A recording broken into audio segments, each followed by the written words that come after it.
After the first heroic minute of the day comes the morning offering. It is like a ship's captain checking his maps before sailing out to sea. The morning offering is like saying, "Good morning, Dad," to God our Father, and telling Him that we wish to dedicate that whole day to loving Him, because He has loved us first, with an everlasting love.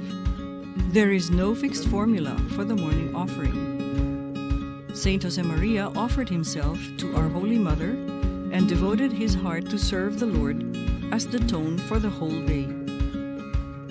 One might also use the traditional morning offering to the Sacred Heart of Jesus, composed by the Jesuit Father François Xavier Gutrellet. In the morning offering, we offer our day to God. We consecrate it and ask God to make it holy, not only for ourselves, but also for the sake of the others.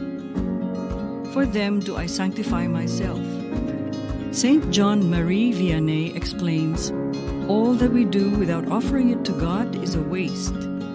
So, holiness starts in the first moment of the morning.